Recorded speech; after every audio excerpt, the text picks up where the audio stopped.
दोस्तों, आज की कहानी है बहू मायके वालों के साथ तुम्हारी तस्वीरें इस घर में नहीं लगेगी। दोस्तों, कहानी शुरू करने से पहले अगर आपने हमारे चैनल को सब्सक्राइब नहीं किया है तो सब्सक्राइब कर लीजिए ताकि आपके पास पहुंचे हर नया वीडियो। दोपहर की धूप खिड़की से सनते हुए आ रही थी। हल्की ठंडी हवा से विंड चाइम की मधुर आवाज आज कमरे के सन्नाटे में मानो रस घोल रही थी। लगभग 1 महीना हुआ सुहाना के विवाह को।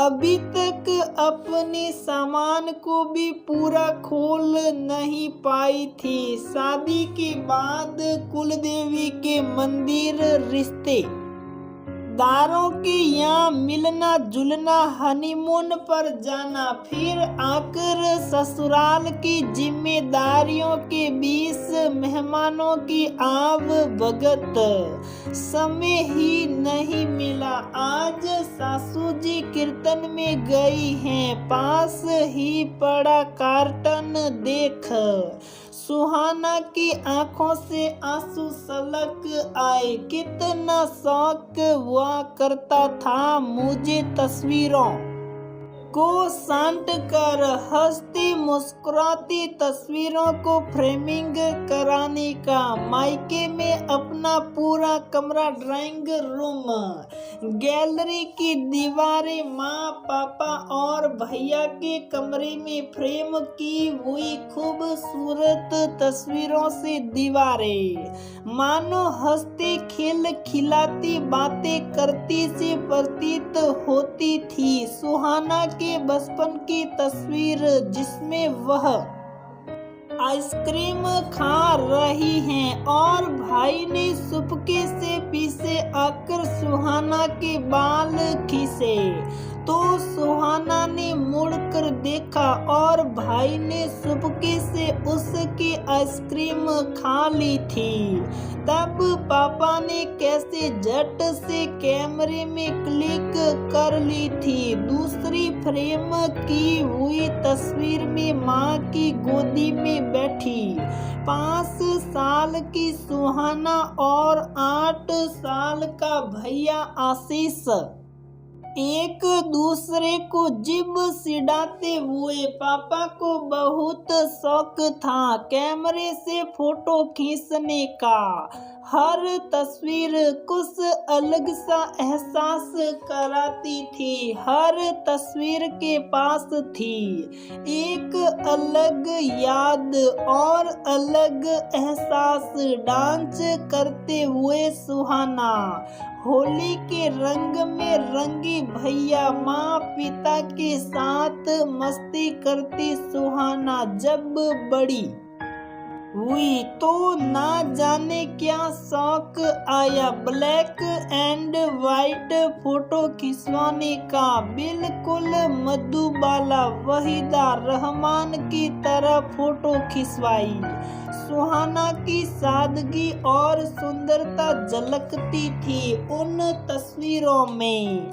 माँ के जाने के बाद घंटों एल्बम में माँ को ढूंढती, उनके साथ बिताए हुए पलों को जीती। जब विदा होकर ससुराल आई थी तो सुहाना ने अपने पर्स से 2 छोटी तस्वीरें निकाली। एक माँ की मुस्कुराती हुई तस्वीर और दूसरी जिसमें माँ, पापा, भाई, भाभी, नेहा के साथ सुहाना की तस्वीर थी।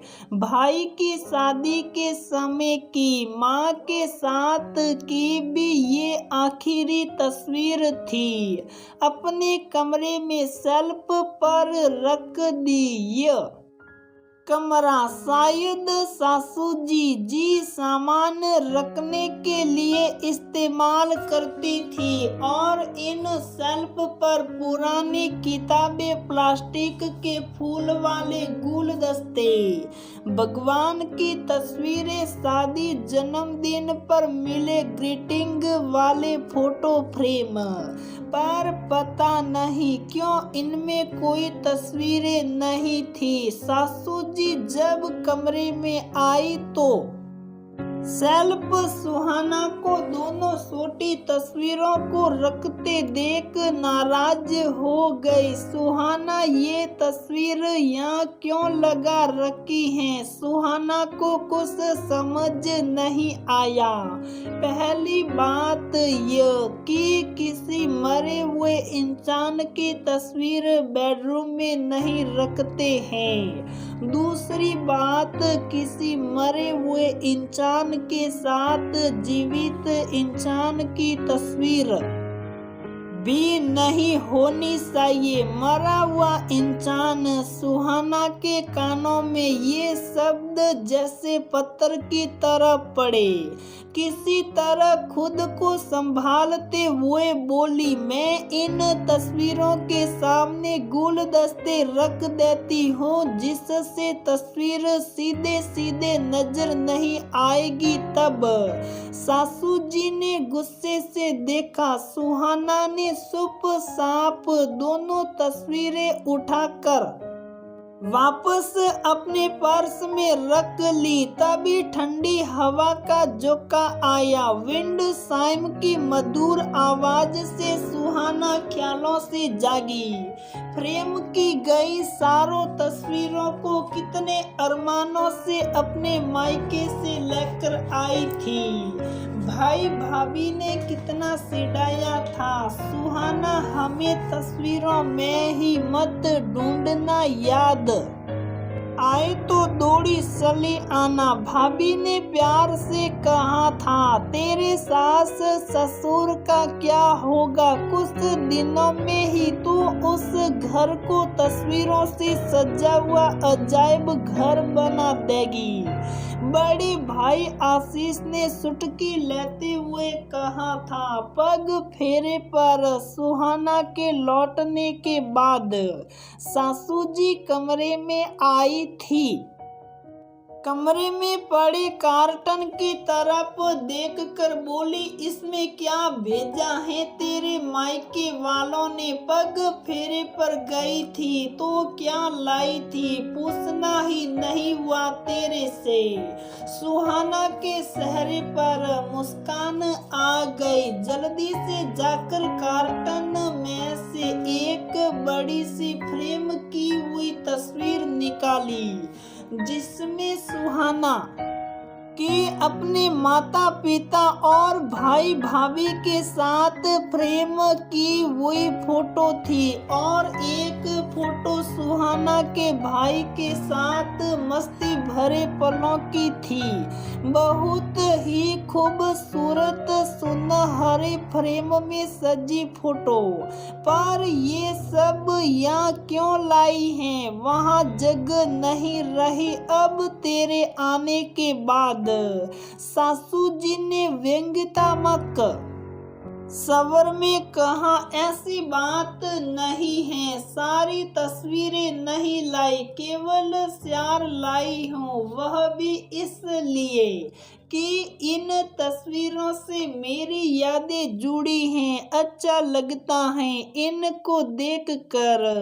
तुझे एक ही बात कितनी बार समझानी पड़ेगी। देख बहू, तुम्हारे यहाँ क्या होता है मुझे इससे मतलब नहीं। हमारे यहाँ बहू के मायके वालों की तस्वीरें और मरे हुए इंसान की तस्वीरें नहीं लगाया करते। हम अपने इस घर में भिजवा देना इनको वापस।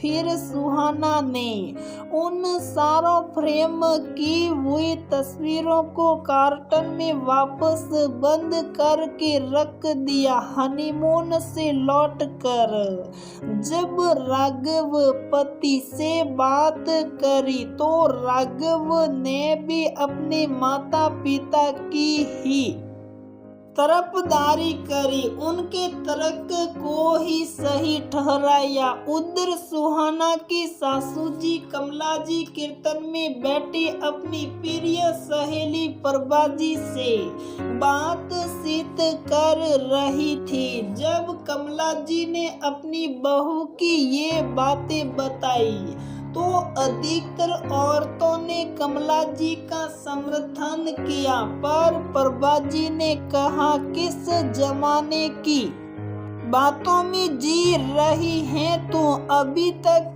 कमला ठीक हैं। बहू की माँ अब इस दुनिया में नहीं है, पर वह उसकी माँ की तस्वीर है। बहू अपने कमरे में ही तो लगा रही है। अब यदि तुझे शौक नहीं है तस्वीरों का तो तूने नहीं लगाई घर में। बहू को शौक है तो लगाने दो, आखिर अब ये उसका भी घर है। माफ करना प्रभा, पर मेरे घर में ऐसा नहीं होता है। देख कमला, इस तरह की बातें एक नई नवेली बहू के दिल में बहुत असर करती हैं। ये घर उसका भी है। इस तरह के व्यवहार से वह इस घर से, घर के सदस्यों से दिल से शायद ना जुड़ पाए। तूने ऐसा व्यवहार करके और ऐसी बातें बोलकर उसको पराया होने का एहसास तो करा दिया है। ठीक है, हमारे जमाने में तस्वीरों का इतना शौक नहीं था। तस्वीरें खींचते भी कम थे और फ्रेम तो एक या दो तस्वीरें ही होती थी। ऐसा करेगी तो खुद ब खुद बहू को इस घर से दूर कर देगी। ये उसका भी घर है। उसे अपनी पसंद से, अपनी इच्छा से सजाने दे, संवारने दे। उसके मायके वालों को सम्मान प्यार देगी तो उसका दुगना सम्मान और प्यार वह तुम सबको और इस घर को देगी। कुछ दिनों बाद कमला जी घर से बाहर गई हुई थी, तभी घर की घंटी बजी। सुहाना जल्दी से दरवाजा खोलने गई। देखा तो कोई आदमी था जो कुछ सामान लेकर आया था। सुहाना ने सामान रखवाया। इतने में ही पीछे पीछे राघव और कमला जी अपनी सहेली प्रभा जी के साथ चली आ रही थी। कमला जी ने उस आदमी सामान खोलने को कहा। सुहाना आश्चर्य से देखने लगी। एक बड़ी सी फ्रेम करी हुई तस्वीर थी। शादी के समय दुल्हन बने राघव सुहाना की खूबसूरत तस्वीर। दूसरी तस्वीर में ससुराल पक्ष के सभी लोग दूल्हा दुल्हन बने राघव सुहाना के आस पास हंसते मुस्कुराते खड़े थे। तीसरी फ्रेम की हुई तस्वीर में सुहाना के सभी मायके वाले सुहाना और राघव के चारों तरफ हंसते मुस्कुराते खड़े थे।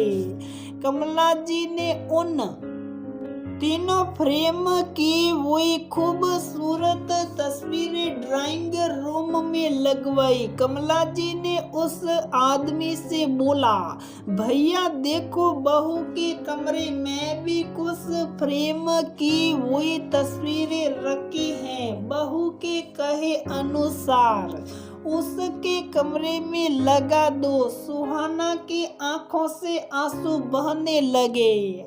कमला जी ने सुहाना के सिर पर हाथ रखते हुए कहा, बहू मुझे माफ करना, मैं समझ ही नहीं पाई इन तस्वीरों के पीछे छुपे उन एहसासों को, प्यार भरी यादों को। आज सुहाना बिल्कुल बच्चों की तरह दौड़ते हुए अपने कमरे में गई, अपने हाथों से फ्रेम की हुई तस्वीरें निकाली। तेरे कमरे में पड़ा हुआ ये फालतू सामान, सजावटी सामान हटा दूंगी। सजावटी सामानों में वह बात कहाँ जो इन बोलती हुई खूबसूरत तस्वीरों में होती हैं। तुझे पता है मैंने भी अपने बचपन की, अपनी शादी के समय की तस्वीरें फ्रेम कराई हैं, अपने कमरे में लगाऊंगी बिल्कुल तेरी तरह। और सभी लोग खिलखिला के हंस पड़े और ऐसा लगा मानो तस्वीरें भी मुस्कुरा दी। दोस्तों, तस्वीरें सिर्फ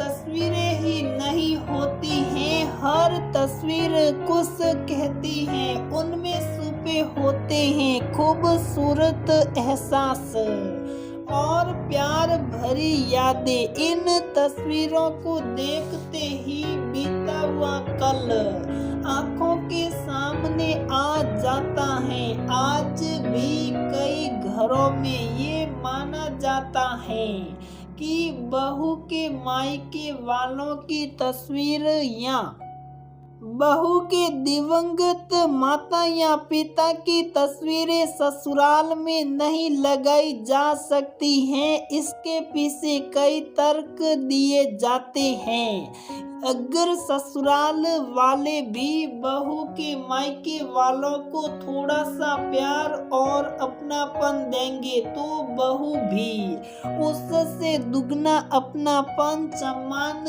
और प्यार अपने ससुराल के सदस्य और घर को देगी। बहू को भी अपना ये घर अपनी पसंद और इच्छा से सजाने दे। देखना तब हर पल खुशियों भरे होंगे और इन तस्वीरों में यादें बनेगी प्यार भरी, बहुत खूबसूरत। यदि सोचा जाए तो बात बहुत छोटी सी है। ये तस्वीरें यादों का पिटारा होती हैं, चेहरे पर मुस्कान छोड़ जाती हैं।